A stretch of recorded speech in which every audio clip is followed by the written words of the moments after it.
Oh man, that was an adventure. Boy, howdy. What's up, everybody? Welcome back to Tell the Truth, episode 36. We are back. Yours truly, D-Mac, DG, and CJ. Bro. Please don't. It really hurt our conversations behind the scenes, dog. Y'all I don't think y'all know, will watch dog. us no more. Yeah. That shit was so funny. Oh Bad. man. Okay. This is Anyway. very bad. This is how you All can right. tell it's the off season. Oh, that was so funny. That was so funny. Y'all don't even know. You know what?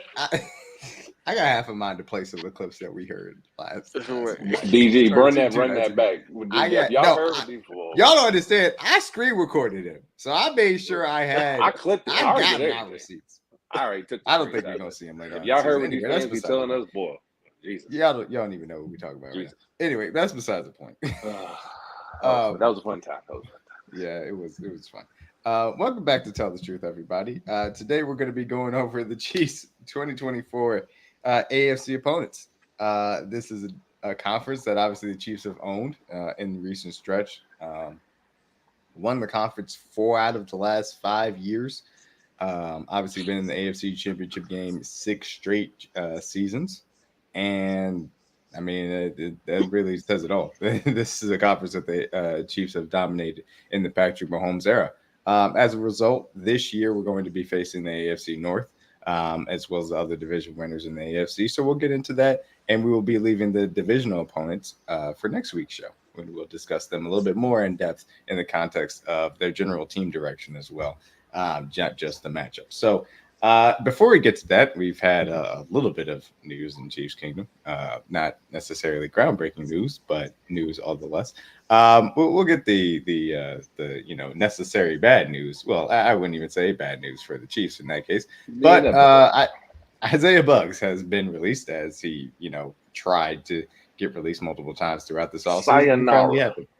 As somebody tweeted out that somebody said the Chiefs drawing the line in the sand and actually physically being in jail appears to be where they drew the line in the sand. Of course, Isaiah Buggs, after having an animal abuse charge put on him, then had a domestic violence allegation, and as a result violated whatever the agreement for bond was on the first charge, and now is in jail. So he's gone. Won't be making it to St. Joe. Which sayonara. Oh, yeah, what's and that? Sayonara. They gave you life. They gave you life. See you later. So good news is, buddy, we got your payment. Bad news is You're going to life. sayonara. Give your life. It's the worst lawyer ever. It's not looking good. Drewski is hilarious. But like I tweeted out, he ain't making it to St. Joe, and he did make it to St. Joe. Shout out to those that may get the reference from the rush hour to bloopers there. Go ahead, DJ. He definitely won't be around for part 3, so No, he's not going to be around. It is what it is. It is what it is, man. This one thing, to be on the active roster and to get in trouble, it's one thing. To be on the practice squad and get in trouble, totally different thing. You clearly don't take your job that serious. You don't take your job that serious. You already were here on a kind of buddy. Yeah, we might need you. We might not need you that kind of basis. So, yeah, man. I wish him the best in his other endeavors or whatever, wherever he lands. But you can't be here in Chiefs Kingdom doing dumb stuff. Sayonara. Yeah, gotta go. Gotta go. But yeah. And that's how you effectively get off of a practice squad and don't make it a training camp. Hope you say them paychecks, brother.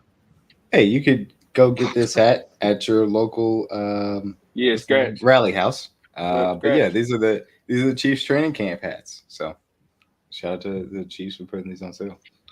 I have the bucket hat equivalent for when we get up there to St. Joe, CJ. So it's gonna be hot, boy. Bucket hat. Yes, it absolutely. It absolutely. And I'm wearing, the dynasty, little big heads, Travis, Patrick Mahomes, and CJ for today. All right. The more feel-good story that came out this past week. The Hallmark Channel and the Kansas City Chiefs will be collaborating on a movie of some sorts. Doesn't say there's going to be any Chiefs in it. Doesn't particularly say it's going to pertain to the Chiefs season in any particular way. But yeah, there you go. That is a thing. All the ladies gonna love that for the holidays, boy. Y'all gonna be geek. Tell your girl you gonna watch the movie with her. Don't get mad and to get upset. You know she's gonna ask you to watch it, so make it feel good. Like DG said, hit the Christmas music with your hot cocoa and your cookies. She gonna ask you to watch it. So if you gonna be a good boyfriend, husband, just do your due diligence, get it set up. Tell her I already got the movie on the TV, have it ready. It'll make your life easier and her life much happier. So I'm giving you warning now. So just get it done. So absolutely. Just get it done. She's gonna ask you. I'm just warning you guys. If the girl comes to you and is like, "Hey, it says the Chiefs are on TV," and then she turns to the Hallmark Channel, don't get upset. Just accept it. It is what you got a warning now. So it'll be this guy for sure. Yeah, and we got Mahomes for the holidays, and I thought the alliteration here for Tinseltown very simple, very simple. Travis was very nice. So yeah, again, not pertaining particularly to the Chiefs, but it is a thing that happened. I heard they recording in Overland Park. That's what I heard. Y'all want to get on the scene? No, it for show is recording in Overland Park. There is no doubt about that. I heard they recording absolutely in Overland Park. You know, I wonder they why for sure going to be filming in Overland Park. There's no doubt about that. He was not on a guaranteed contract. No, so practice squad. He never counted against the top 51 anyway. So he was. They gave him life, Lego. Sayonara. Yeah. Literally cost me nothing to release him. Yeah, it did. He never accounted against the salary cap because he never had a guaranteed contract. So as a result, didn't play a snap, son. Didn't save anything from that standpoint. But we still have 16 million in salary cap as of today. I think it's around. It was around 15. It was around. I know we had middle team last time I checked. Is that with all the rookie signings too? Yes. That's what because I hadn't looked up what I believe it was around 14 or 16 after we signed everybody. Last time I checked. That's a nice little chunk of change to go into the training camp with. Yeah, we were sitting close to 20 before we signed rookies, so I think it's around that area. Because we didn't pay it because mainly we saved all that money from not giving Hollywood Brown a bigger deal, which most of us thought he was going to get, but getting him for such a cheap deal that saved us so much money. So. What you're saying is that we're going to sign Creed Humphrey during training camp. An option. Well, yes. Nick Bolton is also eligible for an extension. So. Yes, currently the Chiefs have about $13 million as far as the top 51 are concerned. Around that area. And your point is well taken. Obviously, this is after the rookie signings. Your point is well taken, DG. Obviously, Creed Humphrey, Nick Bolton, Trey Smith are guys that are up for contract extensions that possibly could be discussed as we get closer to training camp. We've seen some of these extensions happen throughout the offseason. Justin Jefferson, Trevor Lawrence. Not that any of those guys, or not that any of the guys mentioned are going to get those level of contracts, but those are guys that, this time of year get brought in for negotiations from that standpoint, and we'll see what ends up happening. I don't know. We'll see. I don't know. Does he want to keep playing? I don't think he wants to play anymore. Yeah, I don't know if he does or not. No, but yeah, I think it's him. We'll see more than us. So, yeah. And we're also a month out from training camp, so it could be something that if it were to happen, it would happen. He'd be like, Coach, call me if somebody get hurt. Knock on wood. But just if it ain't that deep, then yeah. Or if they're not necessarily happy with how teams or how players are performing in training camp. Exactly.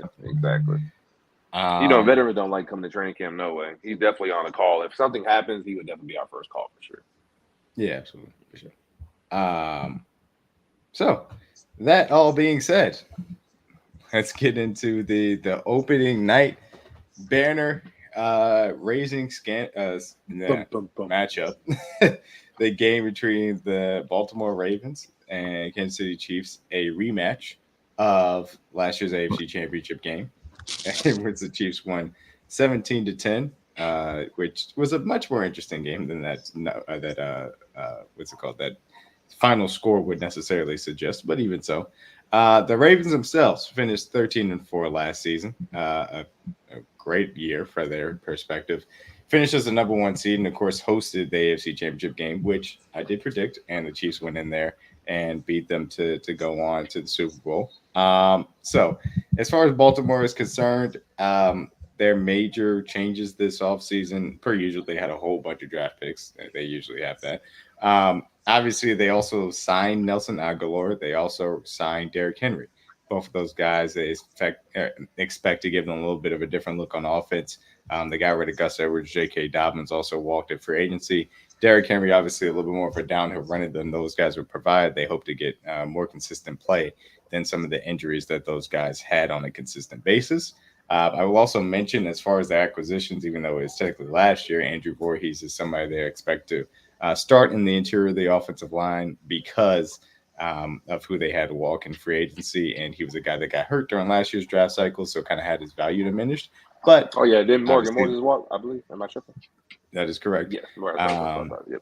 And that's why they ended up drafting Roger Rosengarten in the second round. Right. Yep, a Washington tackle who we discussed on this channel, and I would say that I think both of us, or all three of us, kind of liked. I would say when watching his tape at Washington, I thought he did a really good job protecting Michael Penix's blind side, and in general, I think he's a good tackle to say the least. So those are the kind of the offensive adjustments. Defensive adjustments, I will start out by saying they have moved on from I shouldn't say moved on from Mike McDaniel. Got a big boy job.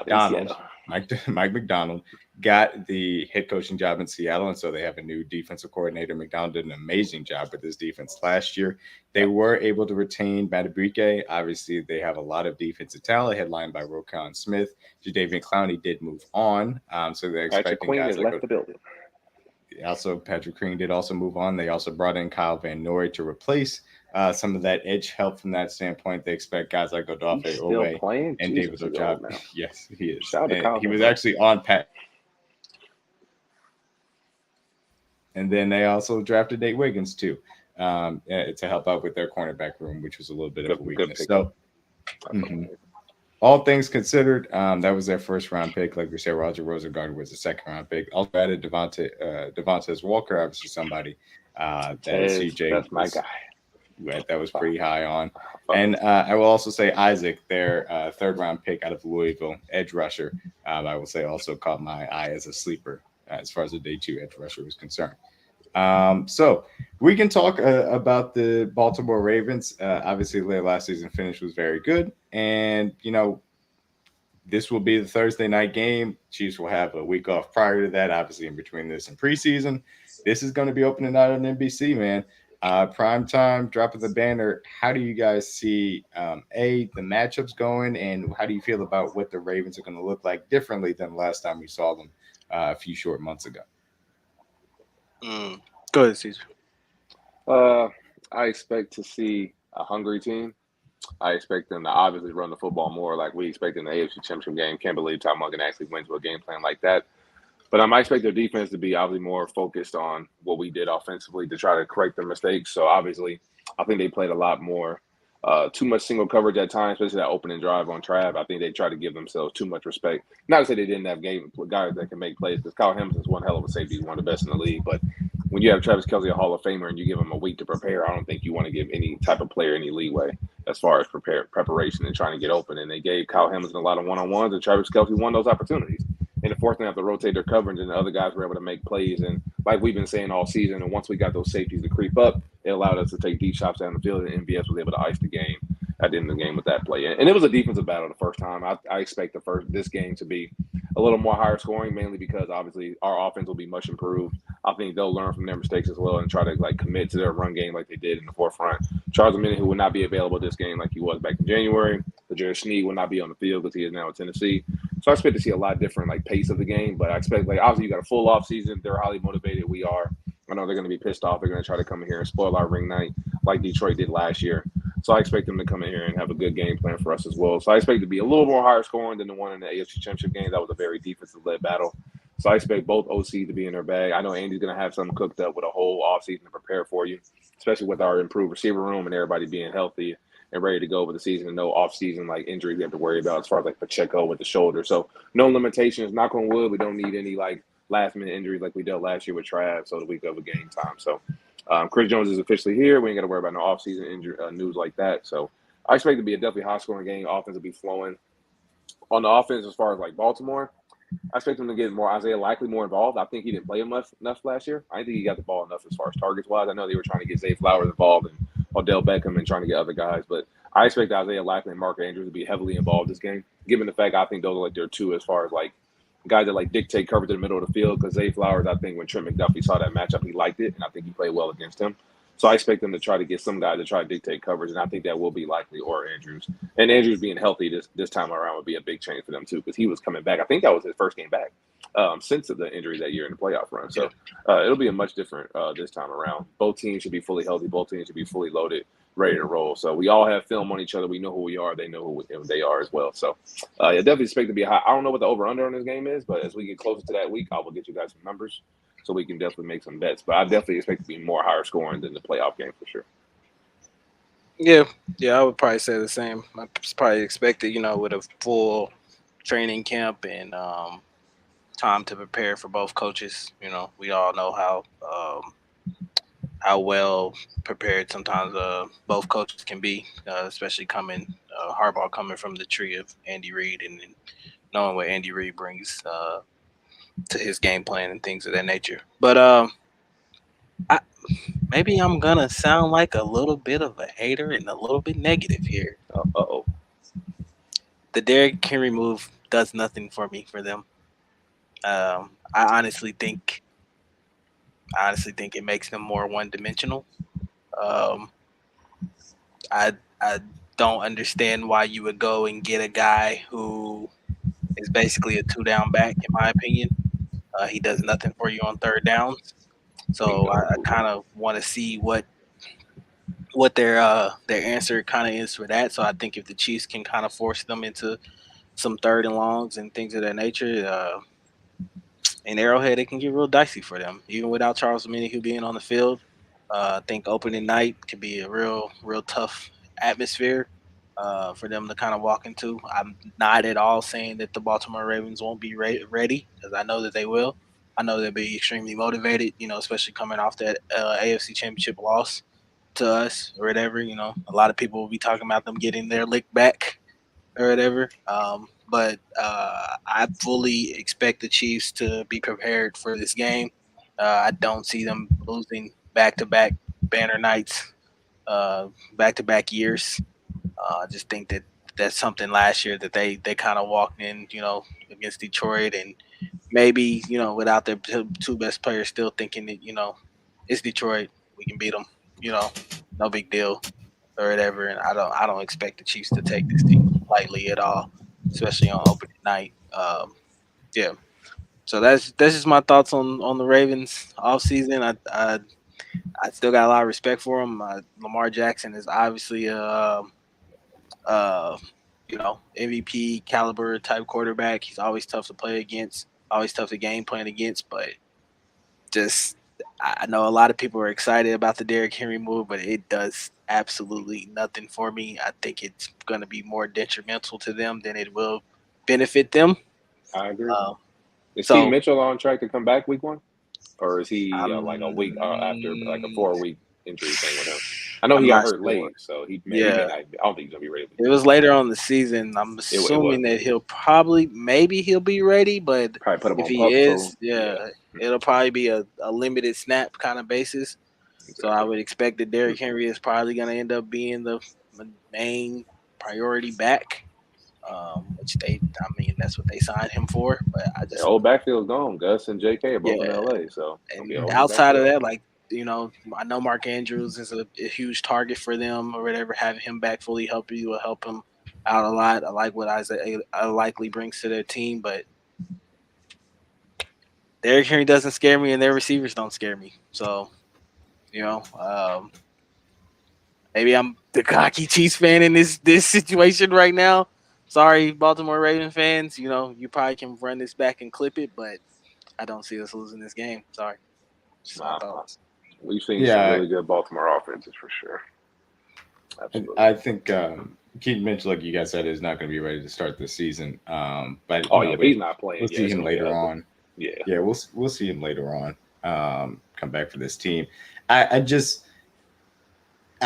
agree with you. Like, the Derrick Henry move is theoretically better than what they had at running back last season. Yeah, I don't want to take that. But the issue in the AFC Championship game was not their run game. I know a lot of people like to say, hey, they should have ran the ball more. The reason why they didn't run the ball more was because the Chiefs prevented them from getting good gains on the ground.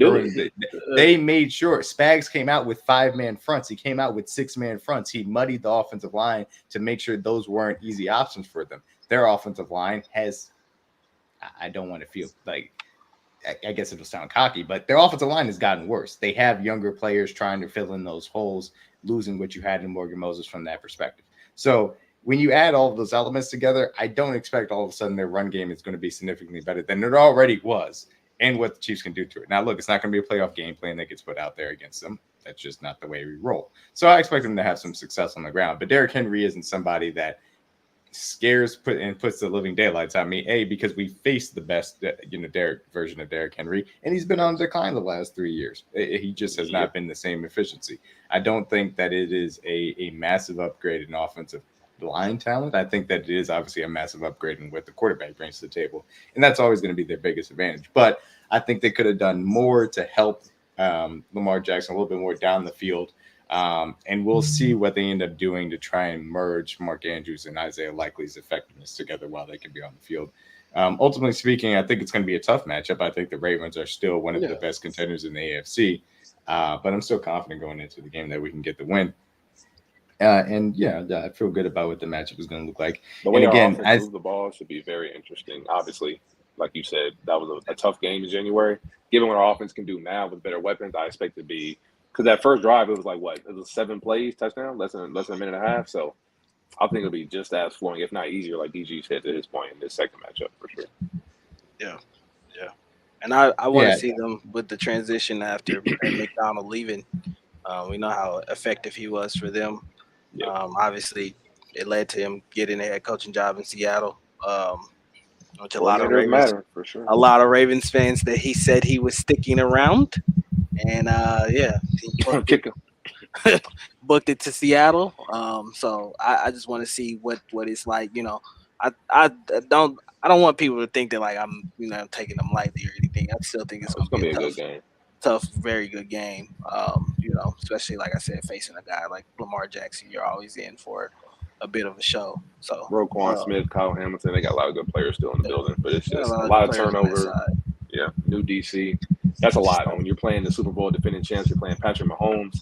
Having a new DC is something I personally wouldn't want to do on the road for my very first game. So it's a big ask, but if anyone's going to be able to be guys prepared, like you said, it's John Harbaugh. He's going to have the guys ready. They're not going to make too many mistakes. Going to put them in position to make plays. But I think the coaching, there's a separation, there's a difference between Andy Reid and everyone else, and I think we're going to see that week one. Like we all know, when Andy gets extra time to prepare, you give him the requisite weapons he needs and the ultimate speed he needs on the field. I don't see how if their team doesn't go out there and handle business. And Travis Kelce being on the field is going to make a big difference. So, like we did last year when we didn't have him. So, bingo. Yeah, it's going to be JoJo Tooney will be on the field this time. Another difference as well. Pacheco will be 100% healthy. I know last year he was dealing with the shoulder off-season surgery. So, it'll be obviously we know the dip on defense, obviously Snead not being there, but overall I think the offense will just be much more efficient, much more in sync going into week one than we were last year. So I don't really have no issues going to this matchup, honestly. I think going into week one last year, you were facing a team that you don't normally face. And you don't normally see the Detroit Lions like that. So it's kind of hard, a little bit of a harder task to get prepared for that. Plus lose, two of your best players with Chris Jones sitting in the stands and Travis Kelce obviously getting hurt before that game started. Exactly. Now you're going into a game where this opponent, you know what they are capable of, what they can do. You faced them many times before. And I don't see us. Yeah, and then I will also mention another thing about it. Like people talk about obviously the actual week one loss last year. The Chiefs didn't have their second and third best players. Like they just conveniently leave that out. Like they still obviously we lost a better night. Yeah, that's cool. Everything. Chris Jones is in the stands and Travis Kelce had a towel on his head. Like that's the difference. And they still almost beat y'all. It was 2 drops away. God, Gordon. Good Lord knows that Kadarius Toney didn't even try that game. So it is what it is. I don't think this is like an opening night thing that's an issue. So I think that we absolutely can win this game, but we'll see. It's still going to be a tough game, but that's why I don't think that using last year is really all that relevant. Knock on wood that both of these guys are going to be playing week 1. So yeah, that would be a little bit about the Baltimore Ravens. And look, I think that there's a fair chance that you end up playing the Ravens again in the playoffs. So get that early look at them. They'll be there, and taking a look at them again. And the last time that the Ravens came to the Chiefs' house, week 1, they've never beat us in KC in the Mahomes era. So there you go. 2 times. They were both good games too. Both really good games. They were both very good games. So the first one. Oh, God, I love the yellow end zones, man. I want the yellow end zones to make a that was the Miko game, and then the other one was the Tyreek Hill play when Pat ran around all the way to the side. That was also the game Alex Okafor got put on the hub. Oh yeah, he hit him with that side piece. Lamar hit him with with took that man's soul that game, bro. Like, that was nasty right there. He hit him with the sham god on football field. He hit him with the yeah, that was disgusting. That was disgusting. That yellow Enzo game. I'm gonna rewatch that game. Miko caught a little seam ball for the crib. And obviously, Pat made that crazy throw to Tyreek. He just ran across the field and found a way to get open. D-Rob had a good catch that game. That was a no-look pass game, too. That was a no-look pass game in that second one. Yeah, every time we play Baltimore and Kansas City, it's always been a good game. Hopefully, some of our fellow Raven friends get to show up. So that'd be a fun game. I'm excited. Yep. Sticking in the AFC North. Moving on to the Cincinnati Bengals. We will be facing the Bengals week 2 after getting a little bit extra rest. Obviously, after facing the Ravens in week 1. This will be a afternoon game on CBS, expected to be 3:25 game on Sunday, September 15th. The Bengals obviously have a little bit of a new look to them since the last time we saw them. Obviously, it will not be Jake Browning starting, assumingly. It will be Joe Burrow. Obviously, there's been a lot of talk about Joe Burrow during this offseason and his recovering injury surrounding, obviously, him sometimes throwing, him not throwing on days. Been a little bit on and off as far as minicamp and OTAs are concerned. We'll continue to track that throughout training camp, obviously, and as we get into the preseason if he sees any action. As far as the roster is concerned, a little bit of turnover. They said goodbye to Joe Mixon, brought in Zach Moss. They still retain Chase Brown as well in that backfield. They did decide to let go of Jonah Williams, also signed Trent Brown and drafted Marius Mims in the first round, a guy that we certainly had a lot of talk about how good he was as a tackle prospect on this channel as well during draft season. Drafted Jermaine Burton as well in the wide receiver room to go alongside T. Higgins, who has signed his franchise tender. They expect to be on the field for week 1. 1-year contract, according to them. They said 1-year contract. We don't say they tried their best. They tried their best to avoid saying franchise tag. And Tyler Boyd said bye-bye. He going to Tennessee. That is correct. Tyler Boyd is now gone to Tennessee. They expect Trent Irwin or Charlie Jones to step up into that role. Andre Eustace as well, as far as the slot is concerned. Also a little bit more Jamar Chase in the slot to look out for. They signed Mike Gesicki and moved on from Aiden Hurst. Also drafted Eric All in the 4th round. On the defensive side of the ball, they let go of DJ Reader, signed Sheldon Rankins, and drafted Chris Jenkins in the 2nd round to help out the interior of their defensive line. There was some talk about Trey Henderson not being happy with his contract. As of right now, he's stuck, can't go anywhere. So he's still there. Linebackers stay the same. They did bring back Von Bell after their secondary, specifically their safety, struggled mightily. They also signed Geno Stone, who led the league in interceptions last year for the Ravens, to help out that secondary as well. So as far as that is concerned, that is the Cincinnati Bengals rundown, who obviously struggled last year given Joe Burrow's injury and still were able to find a way to finish 9-8 with, I got to admit, some very good Jake Browning play. And we got a taste of that when he came to KC last season. So with all that being said, the Cincinnati Bengals week 2. How do you guys feel about this matchup and what they've done throughout the offseason? You got it, DG. I have no respect for this team. Sorry. The Bobcats. My take on it, they're the fucking Bungles. I don't respect any of their off-season moves. None of their off-season moves tell scare me. me. You really feel. I don't care. Like they can run this back, whatever. Yeah, box it, clip it, whatever you want to do. Yeah, I don't have any, like I said, don't have any respect for their offseason moves. That none of those moves moved me. Sure, getting T. Higgins back on a 1-year deal, franchise tag, I guess. But this is to me is the same team we've seen for however long we've been playing against them now, or whatever. Of course, they got guys on that team that are guys. Jamar Chase and T. Higgins are guys you have to worry about and go out there and make sure you do your job against them or whatever. I personally think losing Joe Mixon is kind of a hit to their team a little bit. I know that Zach Moss is no slouch or anything like that, but I just think it's kind of a little slightly bit of a downgrade for me, in my opinion. And I don't think that defense is going to be very good. I think we'll be able to do whatever we want. Our speed against them, I think, will be more lethal than our Week 1 matchup against the Ravens will be. I just sorry, like I'm not trying to sound mean or anything here or whatever. I just have no respect for this team at all. I hope we kick their ass. I hope we beat them by 3 touchdowns. It's just my take on it. I don't know how healthy Joe Burrow will be. But yeah, it's true. I hate the team. Just is what it is. I hope we beat the shit out of them. Beat that. Sorry for my language. Sorry to kids. It's tell the truth, right?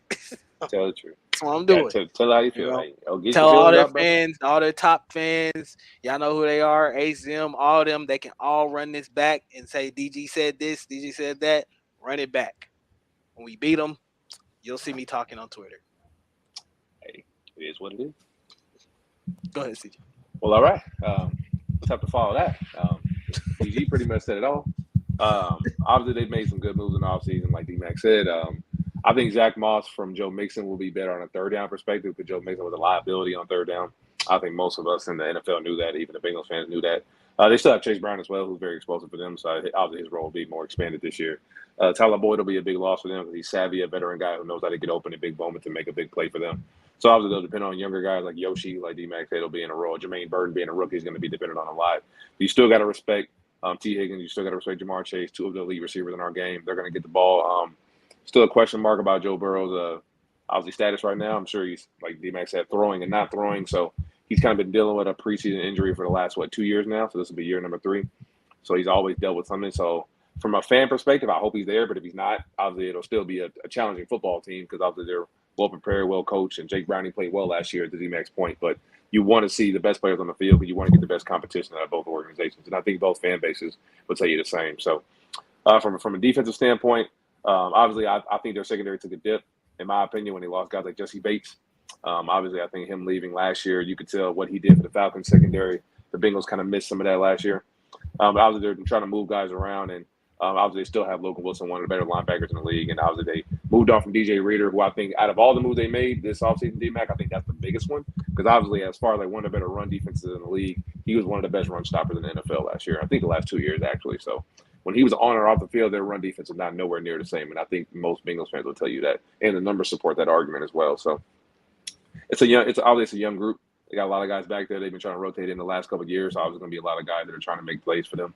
Obviously, their secondary is always coached well. Lou did a great job with that secondary, did a great job of trying to mask all the youthfulness that they had. And I respect him out of all the most DCs we've seen in the AFC because he always gives us the most issues out of any of them. So I expect the game to always be tough. Trey Hendricks is a dog.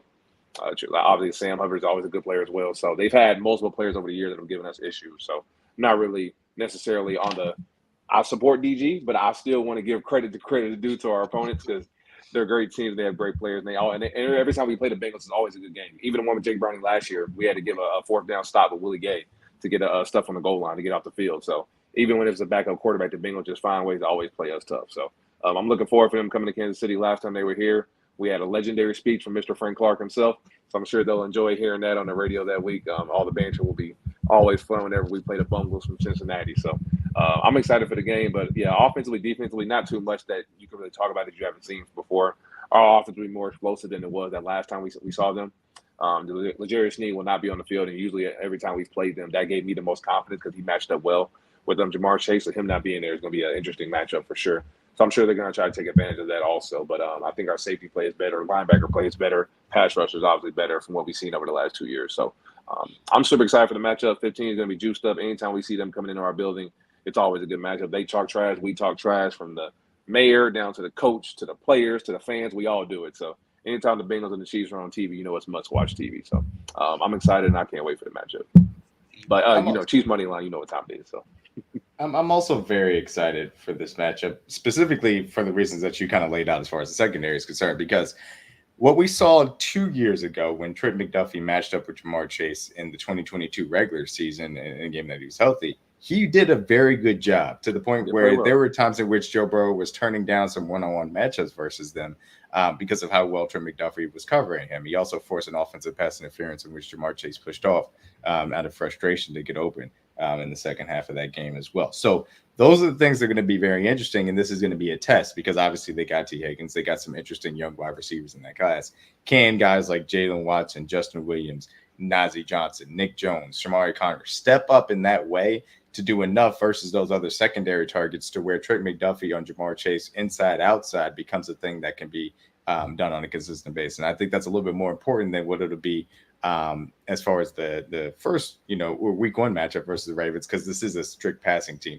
This is a team that struggles a little bit against the run. They're going to try and move it through the air. If you have the ability to match up on that back end, then you really show out. So again, obviously not going to get playoff game planning as far as the secondary rotations are concerned, but that is something to take a good hard look at to see if we can bring to the table from that aspect.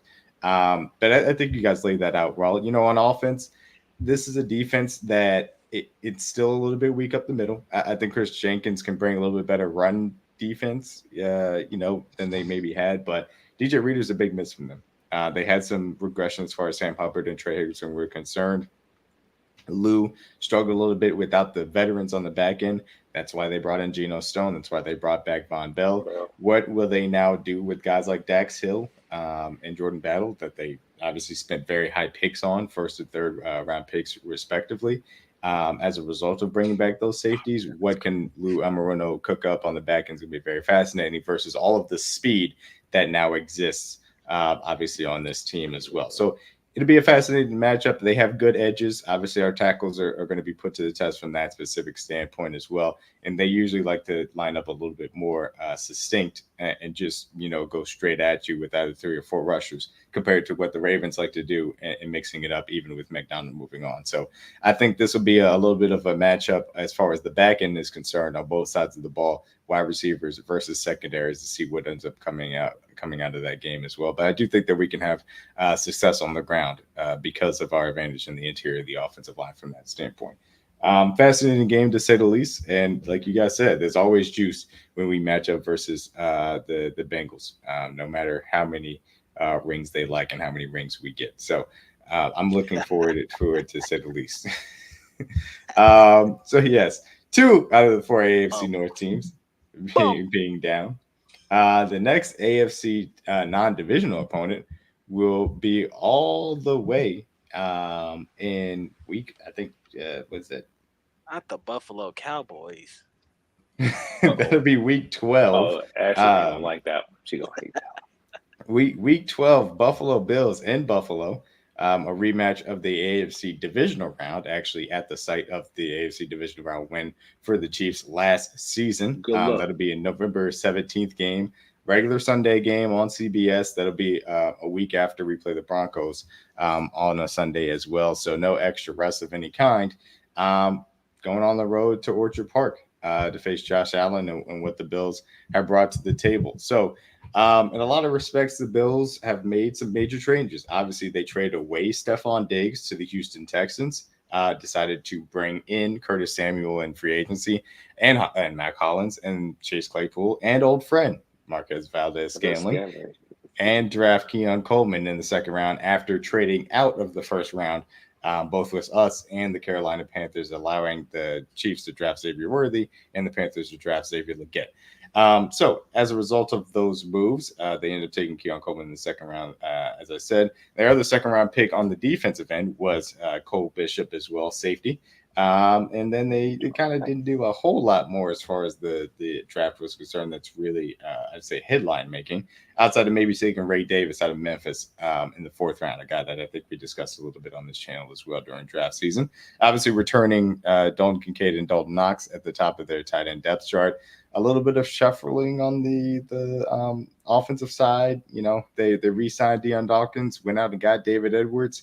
Also got Connor McGovern from Dallas to compete with a they did get Ray Davis. You're right. I forgot about that. Shout out to Kid. I like that. And their running back room is still headlined by James Cook as well. James Cook still there. Yep. Yep. On the defensive end, Daquan Jones from Carolina, they signed in the middle of that defense. No massive changes as far as the defense was concerned. Obviously, they did say goodbye to both. Oh man, why did the name just Jordan Poyer and Micah Hyde? Thank you. I was like, both of their names just jumped out of my head. But that's a huge change for them from the standpoint of those guys were a big identity. Obviously, throughout this run that they've had with Josh Allen, to say the least. As a result, they also signed old friend Mike Edwards to help on the back end to go with Taylor Rapp and noted punt special teams fake play specialist DeMar Hamlin. So they also swapped out offensive coordinators in Joe Brady, which, you know, apparently fans are very happy about. So we'll see what that ends up bringing back. Yes, MVS is on the Bills. Yes, man, he is. So, yes, that's the Bills offseason overview. Last year, like I said, this team did have a very good finish. We're able to go 11-6, obviously winning the AFC East, hosting that divisional round game in which we went over there and beat them, and had to give them a little bit of another Bills playoff moment in Ride Right, which was always fun to watch that happen in the playoffs. That being said, how do you guys feel about the Buffalo Bills, a team that a lot of people are looking at roster wise to take a step backwards with them moving on from Stephon Diggs and some of their veterans on the defensive back end? Do you guys feel like this team is still in the AFC contender, kind of group, given that they still have Josh Allen as the headliner on their team, CJ and DG? I feel like it's kind of borderline for them.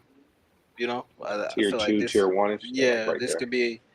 I feel like this could be a real interesting season for the Bills because, I mean, with Josh Allen, I feel like they're always a contender. You know, him being one of the best quarterbacks in the league, him being such a dynamic weapon, being able to use his arm and his legs. I feel like he's always one of the tougher quarterbacks, like a Lamar Jackson, to really kind of prepare for. I think Justin Reed. I watched a podcast with Justin Reed, and he basically said he's pretty much the toughest quarterback to prepare for because there is no game plan for him. You just kind of have to go out there and do what you need to do in order to beat them or whatever. But yeah, man, they've made some moves to me that are kind of interesting. The Stephon Diggs move, I kind of understand just based off the chemistry of where it was going at one point in time. I just think it was that ship had kind of sailed, and it was probably just time for him to go and get out of there. So now it kind of makes me think that it puts a lot more pressure on a guy like Keon Coleman to come in as a rookie and perform well for them to win games. But I think it's something that I don't know, man. I just see Josh Allen being able to kind of handle. I don't know if they can win a Super Bowl this way, but I do still think that they can be competitive within their division and maybe even surprise a few teams and win. This is a team we've just kind of like the Bengals, in regular season we kind of struggled against them time to time. They always seem to get us in the regular season. When the playoffs comes around, and we always get them back. But I think I expect this one to be different in Buffalo again. Going on the road, especially after all the things we heard about us not being able to go to Buffalo and win, which Patrick Mahomes is 2-0 in Buffalo in his career. So there's that. I expect the Chiefs to be able to go up there and handle this one just off their experience alone. I think that they just have the more experience on their team this year. But I do expect this to be a ultra competitive game as always. Just facing a guy like Josh Allen, it's always tough, man. But yeah, that's my early thoughts on it right now. Okay. Yeah, look, I think that the Bills are due to take a little bit of a step back. But again, when you have Josh Allen, like you said, because he's such a difficult player to game plan for, you always are going to have a chance, no matter what game you walk into, but certainly just in general. It's going to be extremely fascinating, in my opinion, to watch how their weapons pull out. Again, like we said, they brought in MVS, brought in Curtis Samuel, obviously drafted Keon Coleman. To me, it feels like Keon Coleman is just going to be their boundary guy. They're going to continue to use here in the slot and kind of use Curtis Samuel as the Z flanker type to get a little bit underneath and gadget plays a little bit in the intermediate game from that standpoint. I understand where they're going with it, especially if they're using Dalton Knox and obviously Dalton Kincaid for a lot of heavy personnel sets, taking advantage of Josh Allen's legs to really facilitate the run game with James Cook as well. I can see the vision. I'm not sure if the offensive line is going to be up to snuff to execute that vision, and that's where Chris Jones really comes into play from being able to wreck this game, specifically in the true drop back game. Obviously, we know what Josh Allen can do from a passing perspective. It's not like you want to quote unquote dare him to throw, but I do really believe in what this defensive secondary is going to be able to put out there, especially in Week 12 after they've had time to continue to build on what they bring to the table.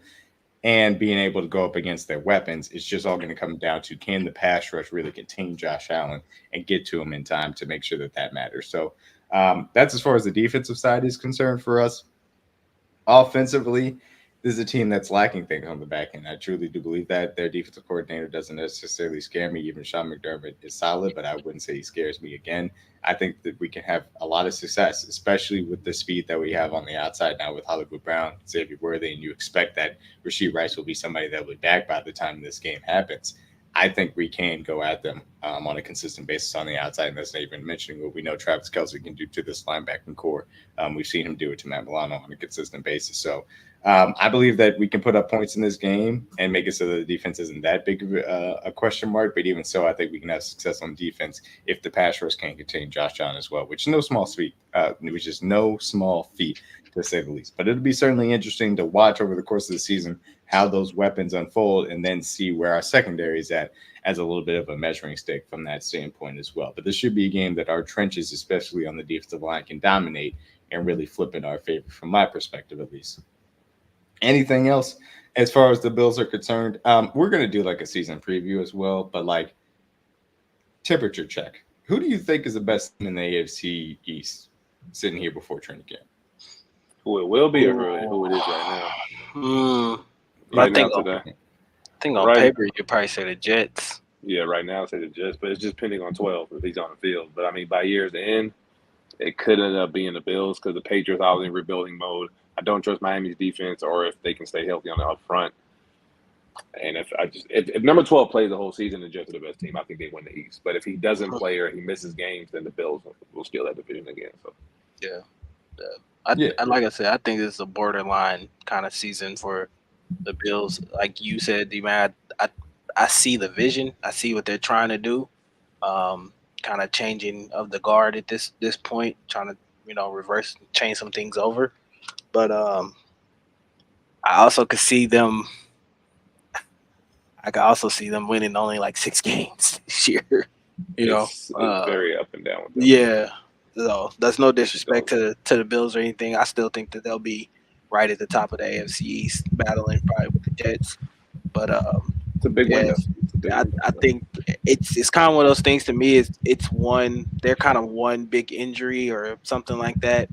Say if a Dalton Kincaid or James Cook or somebody goes down for a period of time, I could see them really struggling and trying to fight to get back in within that division or whatever. But, absolutely. To me, you guys' point is well brought out. I mean, look, to me, I look at this division the same way I look at the NFC South from this perspective. If the Jets don't win 10 games plus and win this division, then their season is a failure. If the Falcons don't win 10 games plus and win the division, then this season is a failure. Miami has taken a step back. Buffalo has taken a step back. The Jets have to be healthy and take advantage of that step. Otherwise, they have mortgaged their future for no good reason. from that perspective. So that would be my take. I think that as we sit right now on paper, the Jets are the best team. But again, from a coaching perspective, which we've heard a lot of issues with the Jets and offensive coordinator, and from a health perspective, we have to see that play out on the field. And look, it's Josh Allen. He's going to have a great year. And that means that Buffalo is going to be in a lot of games that they could end up winning. And they could end up winning this division again for, I think it'll be like the 5th straight year at this point. So yeah, it'll be very fascinating to see what happens in that AFC East, and obviously we'll get a taste of it in Week 12 in Buffalo at Orchard Park. So next up on the schedule, good. That was fun. This will be Week 16. Yes, Week 16 at the Browns at Cleveland. This will be December 15th. I believe just Travie homecoming, baby. Okay. Yes, it will be. This is scheduled to be a noon game. Interesting on CBS, which would be fascinating. That'll be 7 days after our home game against the Chargers to open up our December slate. And it'll be fascinating to see where the Browns are at. Obviously, last year they had an elite defense and rode that even with the Deshaun Watson's injury issues and signing Joe Flacco midway through the year. To end up getting to a 11-6 record and end up making the playoffs in their own right. So it'll be fascinating to see what the Browns will have for us by the time that this game ends up rolling around. Ultimately speaking, they had a bit of a busy offseason. Went out and traded for Jerry Jeudy for, I think it was about 5th round pick. That was an interesting move. 5 for Jeudy, 6 for Amari. Yeah. And they also extended him. They think that Jerry Jeudy is somebody that could be a good pairing for Amari Cooper. I will have to see it before I believe it, but we'll see. Absolutely. Yeah, we'll have to see.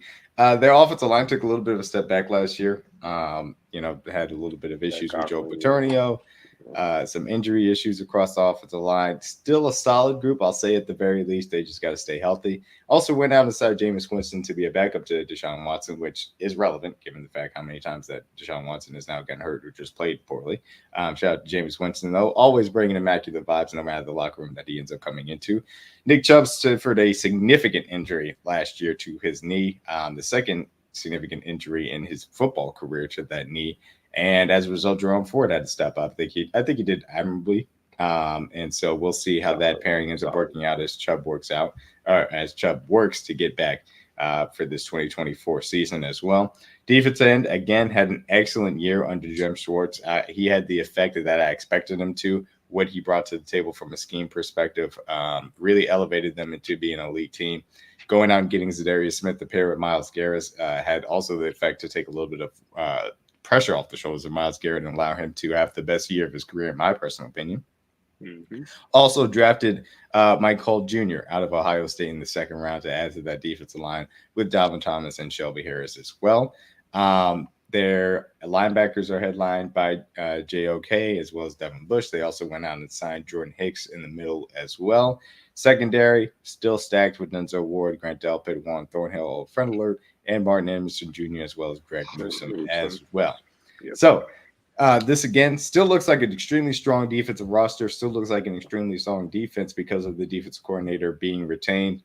Offense, it all comes down to number 4 at the end of the day. Can he look anything like his old self and be a competent starting quarterback for this offense to work and for the Browns to, I guess, finally get something relative of value out of the contract that they paid him? CJ and DG, I'll ask you guys specifically, do you guys think that Deshaun Watson can have a bounce back year? And secondarily, what do you expect in this Week 15 matchup between us and the Cleveland Browns? I think he's capable. We've seen Deshaun Watson be special before in his career, so I think he's always capable. I think there's always that chance of it being there. Mm-hmm. Will he be healthy is the question, at this point of the year.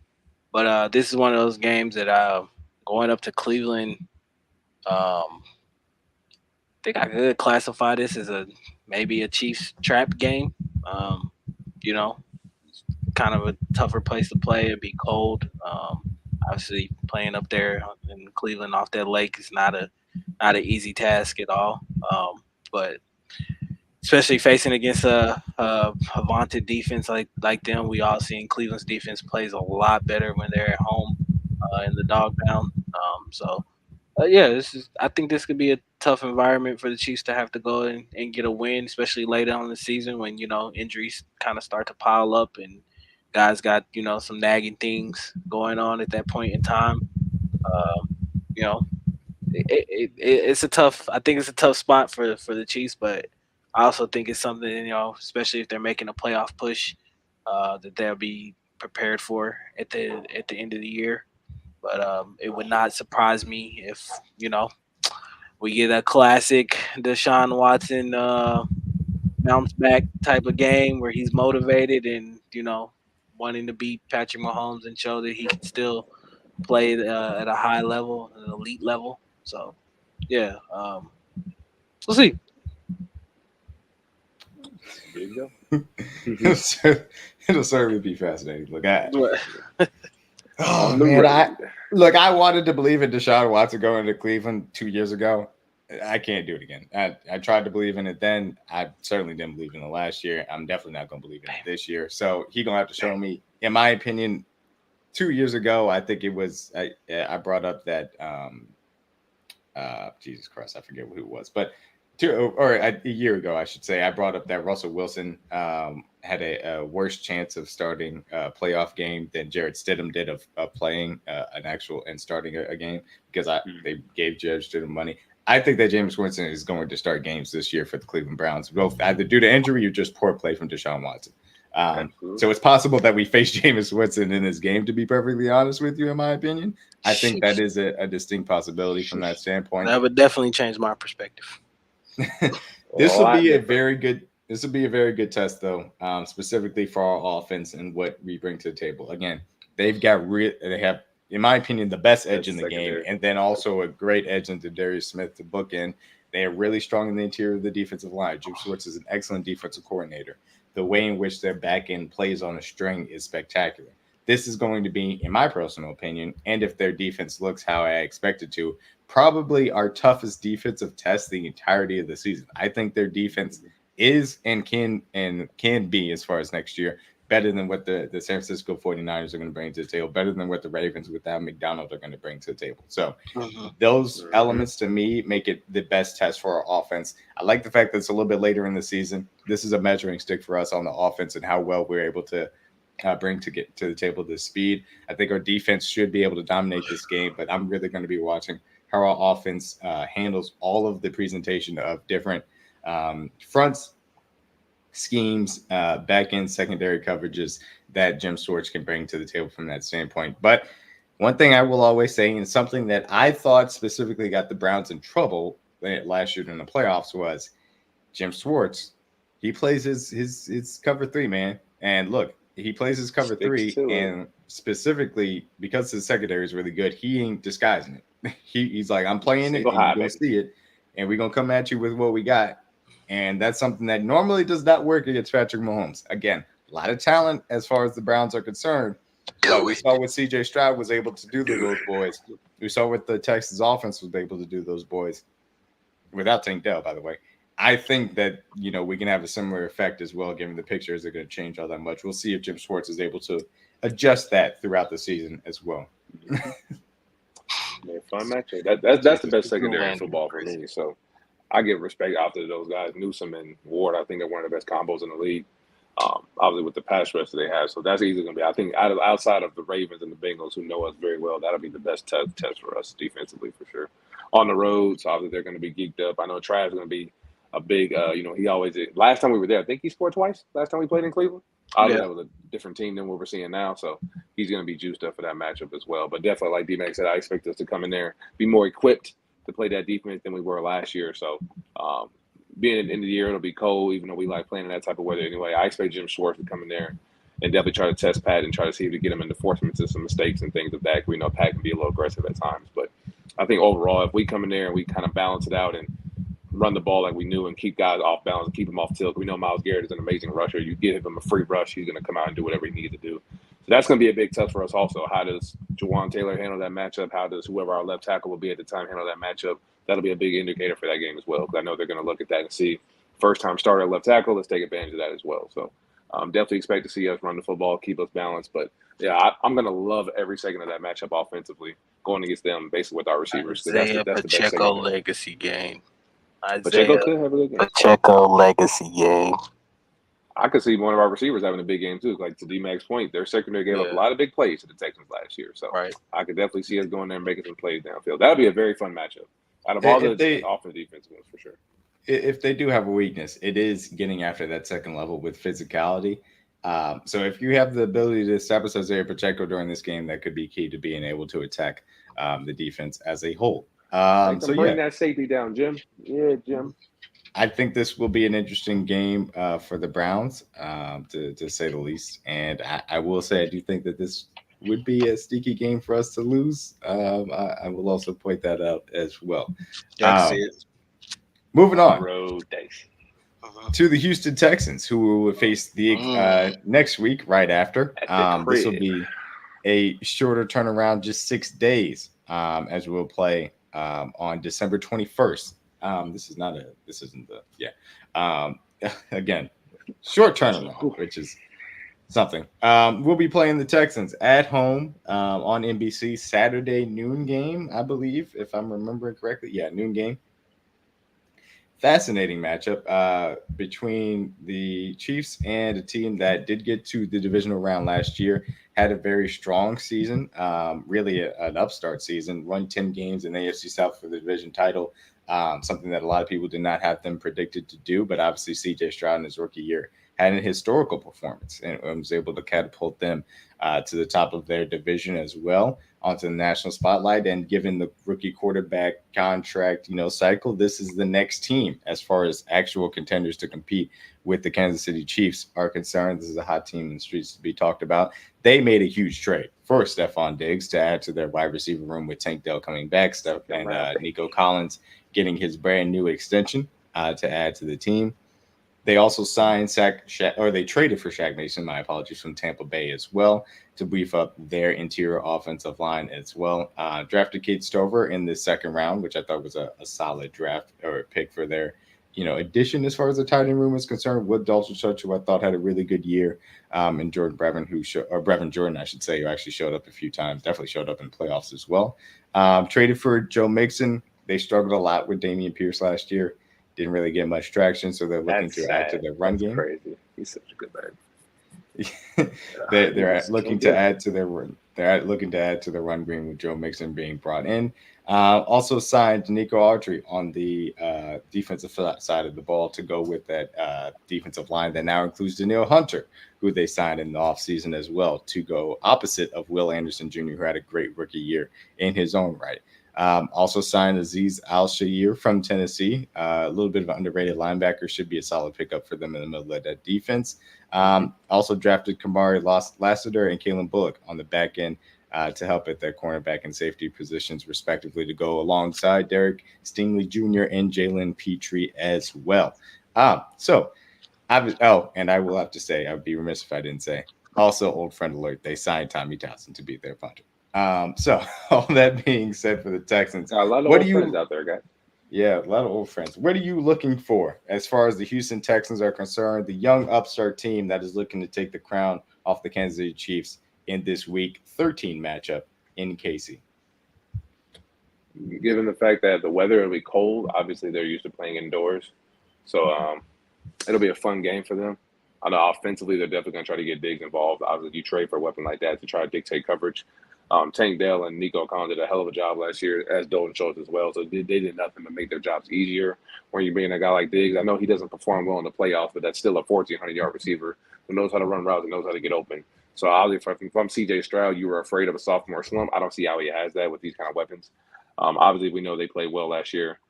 Given the fact it was his rookie year, obviously D'Amico's in a rookie position as well. It's a lot of new pieces, and both their tackles were out half the season. I know Larry Tunsil missed games. Obviously, their right tackle missed games as well. So they had a lot of moving parts. So I think they had some of the most injuries at O-line in the NFL, and they still found ways to score points and win football games. So I have the ultimate respect for what they were doing. It's going to be a fun, exciting game. I expect it to be a high-scoring game. Both offenses are going to definitely try to put up a lot of points.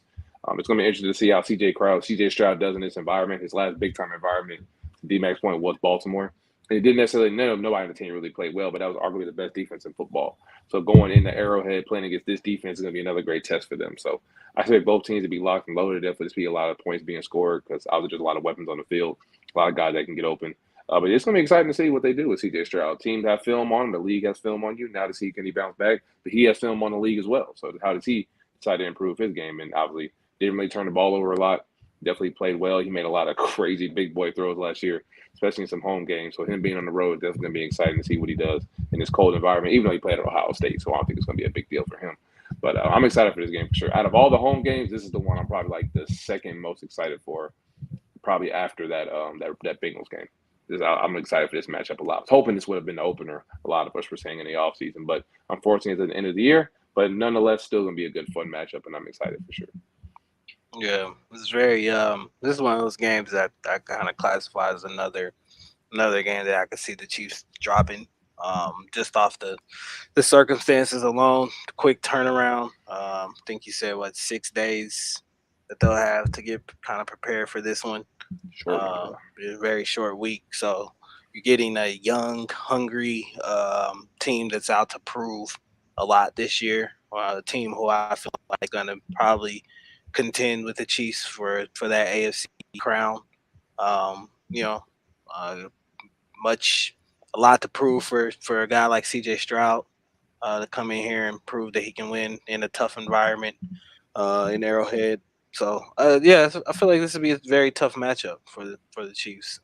They got a lot of weapons on that side of the ball, the offensive side of the ball for the Texans. Obviously signing Diggs and having Nico Collins and Tank Dell back.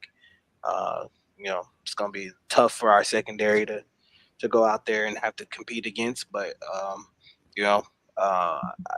feel like this is one of those games we end up seeing probably a classic matchup between the young kid in CJ Stroud and the I guess you could say now the wily veteran in Patrick Mahomes.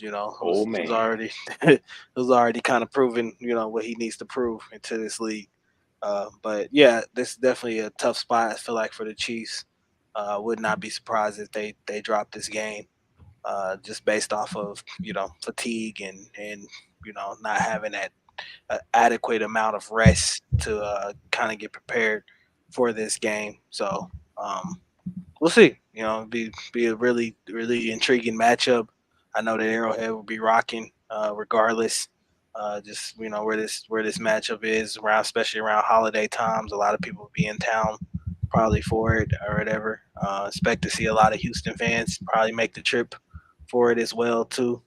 Definitely will be cold at that point in time, so kind of intrigued to see how Houston will be prepared for that, with them being an indoor team, an indoor stadium kind of team, playing in warm weather. So we'll see how they transition and handle this environment. But I fully expect CJ Stroud to come in and put on a show for sure. I think he's got that kind of moxie and swag to his game where he's not too afraid. He's never afraid of the moment, especially big moments like this. And I think he'll be ready to play.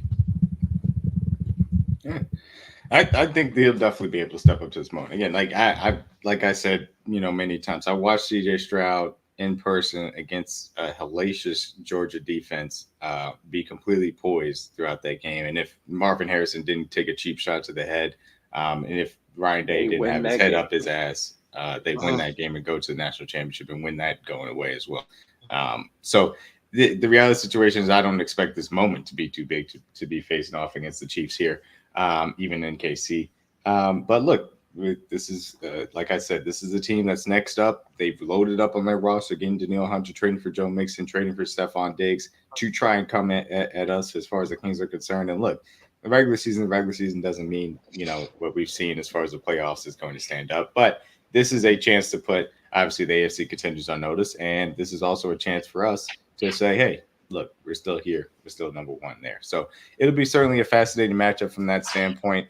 I still think that they can be had as far as the interior of their offensive line is concerned. So again, another huge Chris Jones headlining game that he can come after. He's going to have to affect them because they have a nice wealth of weapons now with their tight ends. Obviously, with those top 3 wide receivers, and CJ Stroud is going to be able to distribute the ball effectively from that standpoint. But you make them one-dimensional, stop the run, be able to put them in true drop-back situations and get after them the same way that the Ravens did last year in the playoffs. I think you can have a lot of success from that standpoint. Defensively, the edge talent is a concerning standpoint. I still think that their secondary outside of Derek Stingley Jr. can be had from that aspect as well. I'm not the biggest, Desmond King or who else did they bring in? C.J. Henderson, Jeff Okudah type of guy. Those guys don't necessarily scare me. Kamari rejects. That's what they brought in. Kamari Lassiter felt like a little bit of an overdraft to be, but they liked him. So we'll end up seeing how that comes. But I think you can get after him as far as the secondary is concerned. I think you can get after him as long as you protect Mahomes, especially on the edge from that aspect. And I think they can be in the run game. So this is a game that might end up turning into a shootout if our secondary isn't able to handle those weapons and Chris Jones isn't wrecking the interior. Good news is, I think that you'll have Charles Omenihu back by this game to help out as far as that pass rush is concerned. Hopefully we'll have a really good wealth of FAU making some plays on that defensive line to go alongside, obviously, with Mike Danton, Derek Nottie, and George Karlaftis from that standpoint. So hopefully our defensive line will be ready and raring to go to affect C.J. Stroud on a consistent basis, because that's how I think you can have a win in this game from that aspect, because I think you are going to be able to put points up on the board, even with the additions that they've made as well. Houston Texans, going to be a very fun matchup, certainly from that perspective. To finish up, we have the Pittsburgh Steelers. This will be another very quick turnaround on Christmas Day in Pittsburgh. Noon game. It's just love to see it. The Chiefs, again, just playing on every weekday possible. Playing on Wednesday here on Christmas. Just 4 short days after playing the Texans on Sunday in Kansas City, they'll travel to Pittsburgh as well. The Steelers last year found a way, with all the bad quarterback situations, still win 10 games because, the Steelers just do that and make the playoffs from that standpoint. They did go out in the first round, which was not particularly surprising. And so all things considered, they looked at their team and needed, or I should say, felt like they needed an upgrade at quarterback position, which completely understandable. As a result, they traded I think it was like a 6th round pick for Justin Fields and traded nothing, I think, for Russell Wilson. Did Russell Wilson get cut? Did Russell Wilson get cut? Or did he trade? Technically, he got released. He got released. So they signed. Sayonara. And the Steelers said, "Oh, we'll take you." And then they traded. That's basically what the Broncos said. Sire, you know what? John Payton couldn't put in that paperwork fast enough. Right. I'll tell you. So they ended up bringing in Justin. They ended up bringing in Justin Fields and Russell Wilson. They traded away Kenny Pickett, small hands to the Philadelphia Eagles to be backup. Now that was petty. Now that was funny. As a result, though, look, their offensive line played pretty well last year. They ended up going out and drafted Troy Fautanu in the first round, which I thought was a really good move for them to play right tackle. They also drafted Zach Frazier in the second round to be their starting center.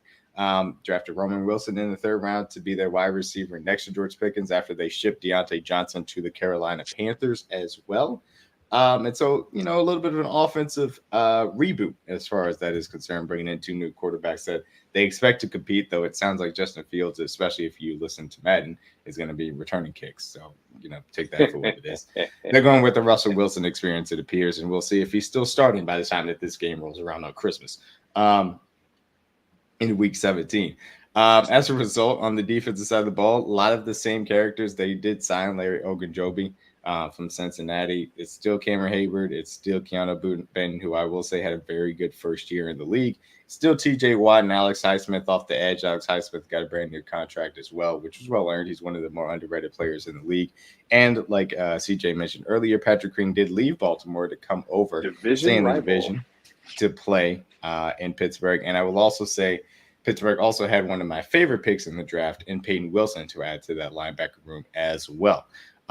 Retained pretty much the same defense defensive secondary was concerned. Added Dante Jackson, from Carolina. Cameron Sutton also got signed, I believe, as well. Joey Porter Jr. did headline that cornerback room, and he had a solid rookie year too. So nothing crazy as far as the defense is concerned. Still a team that can get after the passer effectively. They also brought in Arthur Smith to run their offense. So, boy, good luck with that experience. That's something to say the least. But look, the Steelers have a lot of moving parts. This is a team that on paper has a lot of fluctuation in their roster and also what their scheme is going to look like. It's going to be fascinating to see how they come together by the time that this game rolls around in Christmas. Obviously, coming off an incredibly short week after playing the Texans on Saturday, I should say, just 4 days later going into a Wednesday game on the road at that. So look, very tough stretch with the Browns, Steelers, and Browns, Texans, and Steelers to finish off. How do you guys look at this matchup as far as the Steelers are concerned? That's going to be the toughest part of our schedule for sure, that little 3-game stretch. Obviously, I expect Jaylen Warren to be heavily involved, him and Najee Harris. Arthur Smith, we know the guy likes to get his running backs involved. I expect him to get I think, honestly, Justin, I don't know if this is a hot take. We could put this on the board. I think Justin Fields will be starting by then.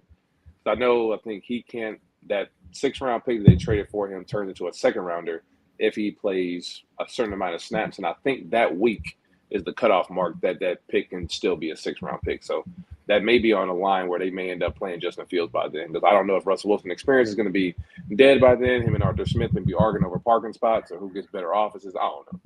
So I think Justin Fields may end up be starting at that point. Obviously, George Pickens is going to be heavily involved in their offense. He's going to get more targets. He had his 1,000-yard season last year. Pat Freiermuth is still there. I think Jaylen Warren's a better running back on the roster, so I expect him to – he's the one I respect more in that backfield to be more explosive. So I say Arthur Smith to get him heavily involved and try to dictate coverage with those guys. Yeah, I think Justin Fields will be the starting quarterback at that point. Defensively, Joey Porter Jr. had a solid rookie year, like D-Mac said, so I expect him to take another jump this year. Defensively, they obviously brought in Patrick Queen to help him run along with Spillane and all the other guys that they have. Obviously, their defense is good with Cam Hayward. TJ Watt's a Defensive Player of the Year candidate, so you can never overlook him. Mika Fitzpatrick's the best safety in football, in my opinion. So it's an overall good defensive group. And obviously, they played good ball last year, had some injuries with certain guys, TJ being one of them. Whenever they're healthy and they're all on the same field, it's a damn good unit. Definitely one of the better defensive units to face. And you know, Mike Tomlin is never going to have his guys unprepared, especially for a game of this magnitude. Being at home on Christmas, I expect it to be a very tight-knit and physical football game. Last time we went down there, we put up a lot of points in Pittsburgh. I think that was 2018, last time we played down there. So it was a very high-scoring game. That's the game when Pat – I think he threw 5 touchdowns. I think that's the game Pat went stupid that game. So, yeah, 6. Wait, his second or his third game? 6. He threw 6 that one. Yeah, 6, that was his, hey guys, I'm really good at this. Yeah, I really like that. I really like that. Y'all might want to pay attention, dog. I think that was right after the Niners game where he threw all those touchdowns at home and he came on the road and did it. So yeah, last time we were there, they're gonna be a little pissed off. They're gonna remember that game for sure. I think some of the guys on his roster are probably on that team. Not too many of them, but probably some of them like Cam Hayward and all the older guys. So no, I'm excited for that matchup. It's gonna be a good game. They're always a good defensively led football team. They see great offenses all the time. I think our defense will be well prepared for the moment. We could definitely get some turnovers off of Russell Wilson or Justin Fields, whoever's starting at the time. Yeah, I think it's going to be a good matchup. It's going to be definitely a close game. It's going to probably be a 1 or 2 possession game just based off how Mike Tomlin plays.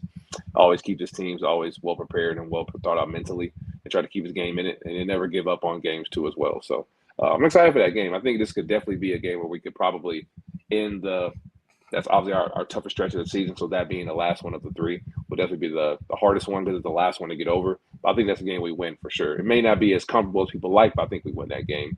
Yeah. Like about 3 or 6 for sure. Yeah, I kind of agree to that point. I think this could be a game that could, obviously, like I said, with fatigue being a factor, playing so many games in a certain stretch of time could lead to some sloppy play from the Chiefs. But this is a game that I do expect them to go in there and win. Although I think that Mike Tomlin, is tough, always tough to face, always has his teams prepared and ready to play. It's incredible what he's been able to do up there in Pittsburgh with virtually subpar quarterback play, and still getting that team to the playoffs year in and year out. So definitely a tough environment. Christmas Day, Pittsburgh. I know that fans will be rowdy and amped and ready to rock up there. But I fully expect the Chiefs to go in there and handle their business, especially if it's one of those games, like I said, coming off a tough loss against the Texans or something like that. I fully expect, Chiefs to be without, even on short rest to be kind of pissed off and ready to play. But yeah, definitely going to be a tough matchup. TJ Watt is always tough to face. I think to me, is probably the best pass rusher in the game, next to Myles Garrett or somebody like that. So always a tough matchup going against him. But I just think offensively we can handle Pittsburgh and what they have, whether they roll out Justin Fields or Russell Wilson out there. I don't see Spags having a real hard, difficult time game planning for this game, especially on a short week. I don't think they have a lot of weapons that really, scare you off the page or anything like that. So, but yeah, definitely gonna be a tough environment to have to go play in. But I definitely expect the Chiefs to handle their business and finish the season right. So, absolutely. Close to playoff game too. We know how Spags is toward the end of the year, so I expect our defense to be fully involved by then. Jaden Hicks should be involved. This will be a game I kind of expect 15 to lead the way in this one. Lead the troops, have us ready. Like I said, it'll probably be one of those sloppy games, but at the end of the day, I think 15 is the equalizer in all of this. Playoff ready football by then, baby. Let's roll. Yeah, absolutely. And your point is absolutely well taken. Like, guys, Mike Tomlin's one of the best coaches in the league. Like, people got to he just is, man. I don't know how he does it every single year. It is what it is. He finds a way to get those guys to play well and get over 500, dog. And I don't expect this year to really be any different. I think I like what their offensive moves have kind of brought to the table. I don't love Arthur Smith being your offensive coordinator. It's concerning, but again, your quarterback situation theoretically has to be better than it was last year. Whether it's Russell Wilson or Justin Fields, in my personal opinion. I like the pick of Roman Wilson. I think the offensive line will be even more improved with Fanu coming in. So their defense, I think, should be good as far as their health is concerned. But from our perspective in this matchup, I do think that you can get after them. They're like their defensive line, again, really good. I won't take that away from them, but I don't think we've ever had an issue scheming up against what they bring to the table, whether it's TJ Watt or Alex Highsmith. We've seen them in the playoffs, and we've been able to handle them. Even in the post-Mitchell Schwartz and Eric Fisher world, and being able to play very well against them. So I expect us to be able to do that again. Their secondary outside of Minka and Joey Porter Jr., I think, is very weak. And again, that's where finding those mismatches that Patrick Mahomes can find those open guys is going to be a key. Their run game is solid, Najee Harris and Jaylen Warren, so that's something to be concerned about. But again, I believe in our secondary specifically, put an extra guy over top of George Pickens, be physical with them, let Trent McDuffie on loose on whether Van Joseph or Roman Wilson, whoever you think is the most important matchup from that standpoint, and roll from there. So I do believe that we are in line to have another win on Christmas Day. But again, the lack of rest is going to be a concern.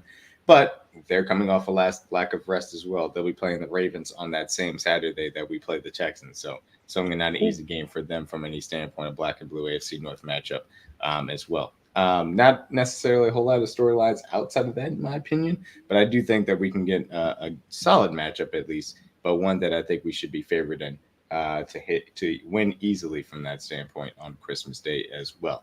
But yeah, so that wraps up the non-divisional AFC opponents, man. A really good slate facing off against the AFC North, and obviously the last year's division champions, I should say, in the Buffalo Bills and Houston Texans. A lot of playoff rematches.